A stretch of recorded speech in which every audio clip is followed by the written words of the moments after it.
Orúkọ mi ni Wasiu Anjori Adewale. People used to call me Bravo G. Ó ti jẹ́ ìgbéra àwọn ológo bí friendship. Dàpọ̀ ẹ̀mú kọ́ máa lọ jù bẹ́ẹ̀ sí. Kó bẹ́ẹ̀ Bravo G orúkọ ẹ̀ ó wá láti kí n sọ pé school tí mo lọ secondary school mi. Bravo mean well done, ẹ kú iṣẹ́ takuntakun, you understand? So tí bá ti ṣe nǹkan bẹ́ẹ̀ tí bá ti because máa ń ṣe manual ní school mi gbà so tí bá ti rí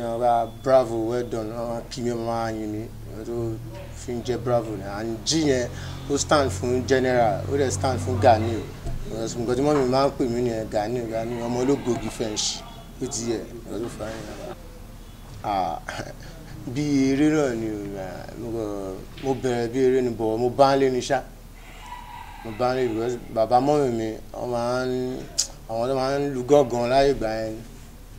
so èmi náà kọ́ sọ pé kí n try best mi and kọ́lọ́run dẹ̀ fèrè síṣẹ́ yẹn ó ṣe kókó. Mo mọ́ gbé mi tẹ̀ mọ̀ lúlù bọ̀ mo mọ̀ pé inú ẹ̀ náà ni àti ìlú àtòrin kankan náà ni bọ̀ bí tèmi yà sí nìyẹn. Afro hip hop ni máa ń kọ mo ti bẹ̀rẹ̀ láti 2002 ṣá ìdojúkọ ẹ ló pọ̀ jù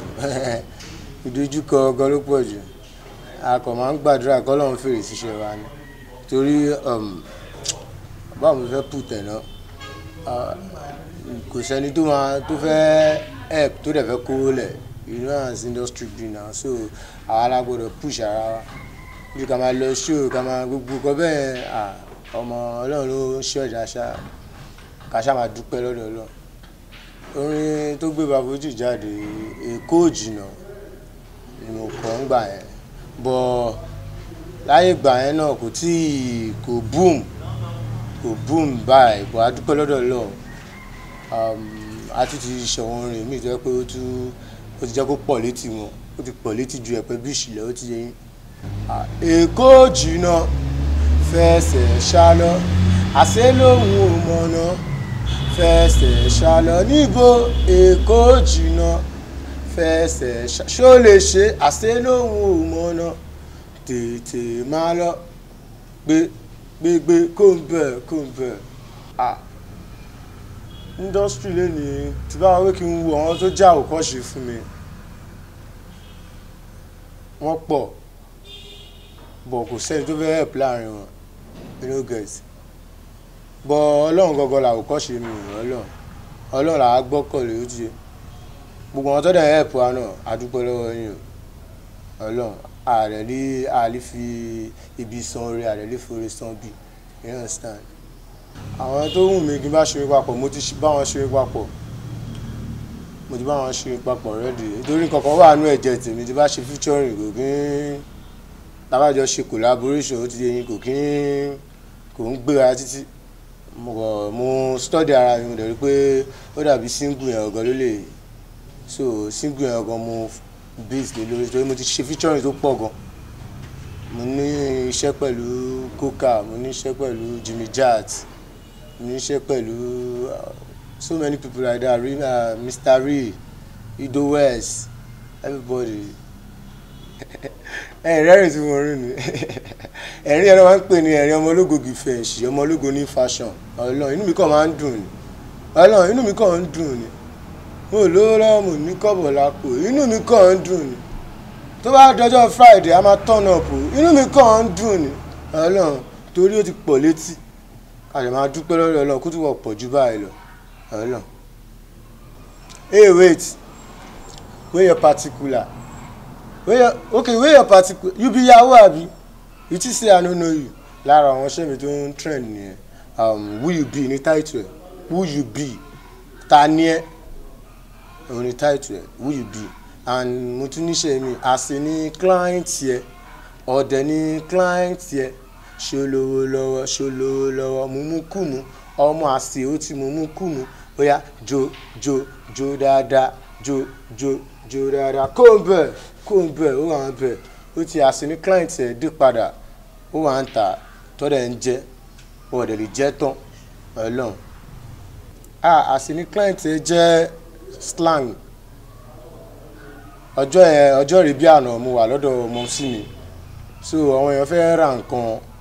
client ẹni tó bá fẹ́ ra nǹkan lọ́wọ́ èèyàn normal ní tó ń tà nǹkan báwo wáyé sọ olùta olùrà àbí you get. So ẹni yẹn wá kò náwó lọ́wọ́ ó kàn fẹ́ máa lo scope ó fẹ́ máa lọ pọlọ ó dẹ̀ ra nǹkan. So mo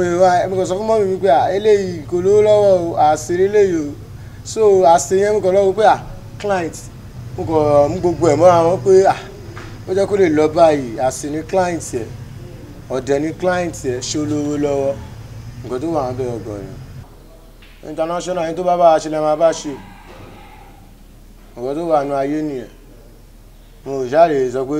jẹ́ kó fẹ́ future ìrántí kí rẹ̀ káwa rẹ̀ kọ́ àbí àrà pẹ̀lẹ́ sẹ̀lẹ̀ káwa rẹ̀ má mi mọ́ ìwọ tó bá mi ṣe máa bẹ́ẹ̀ ṣe nù ayé dáwọn dé pé ń lọ yẹn kó o bẹ̀. Ọlọ́run wọ́n ti ọjọ́ kan tèmi àti producer mi lájọ lọ show so àwa ń bọ̀ lóru Jésù ní Kòròdú lóru ta ṣe ń bọ̀ báyìí ọ̀kadà la gbé lọ show yẹn torí kò ti sí pàǹgbà yẹn ó ti yé. So táwọn ayé dé oríta kan ayé dé oríta yẹn báyìí ọmọ ọkọ̀ lọ dá wa dúró ní ọkọ̀ lọ yọ láti inú òkùnkùn àwọn anybody rí sẹ̀ tèmi àwọn pé kí n fò bọ́lẹ̀ lórí ọ̀kadà kí n jápa ọmọ ọkọ̀ lọ nà mí lẹ́gbàá ńlá kan apá mi ga báyìí so apá mi ṣe ga ẹ̀ mi kò tó wò pé dáhùn dé ibi tẹ́lẹ̀ máa délé ayé ojú ẹ̀ gbọ́dọ̀ kòkò tó bá máa jata ó ti yẹ ìdí ẹ̀ gbọ́dọ̀ gbóná so gbogbo yẹn mo kàn rí bí fọ́ọ̀n ni mo rí bí eré pé ẹ kàn ń gbìyànjú ni ibi táwọn ń lọ nǹkan tá a dìtámì gangan ló wà lọ́kàn wa ó ti yẹ Ọlọ́run bọ̀ ká ṣá máa dúpẹ́ lọ́dọ̀ Ọlọ́run nǹkan tó ṣẹlẹ̀ gangan ni ó ti yẹ. Nǹkan mẹ́ta tí mo like nǹkan yẹn dẹ̀ máa ń dùn mí gan. Industry ó yẹ ká ṣe ara bí ọmọ ìyá ni Ọlọ́run iṣẹ́ kan náà lájọ ń ṣe ìyẹn sọ pé kó má ẹni tó fẹ́ pè ẹ́ sí show kó má pè ẹ́ sí show ìyẹn kó má gbowó tó bá fẹ́ gbà inside life but bí kò feature artist pé bàbá àjọ ṣorin nǹkan tí mo fi live featuring nìyẹn àjọ ṣorin mo dẹ̀ fẹ́ drop orin bàbá help me post am kó má complain pé nǹkan kan wà ń bẹ̀ ṣé nígbà tájọ ṣé òun sùn ni. bó nǹkan bẹ́ẹ̀ yẹn kò yẹ kó máa lọ bẹ́ẹ̀. Nǹkan ẹlẹ́kejì tí mo ti like àwọn kan wà tó yẹ pé ọ ní ìgbéraga gan ìgbéraga rẹ̀ ló máa ń ṣíwájú parun òye tó bá ṣe ìgbéraga sí mi lẹ́ni tèmi náà bá blow lọ́la tó bá padà rí mi tó ń kí mi ṣé mo lè dá ẹ lóhùn ni màmá wò pé ìwọ tó ti jojú mi rí kò yẹ kó máa lọ bẹ́ẹ̀. Nǹkan ẹlẹ́kẹta tí mo like ṣe ti rí industry yìí kò ń ṣe oyè ìdílé ẹnìkan o you no get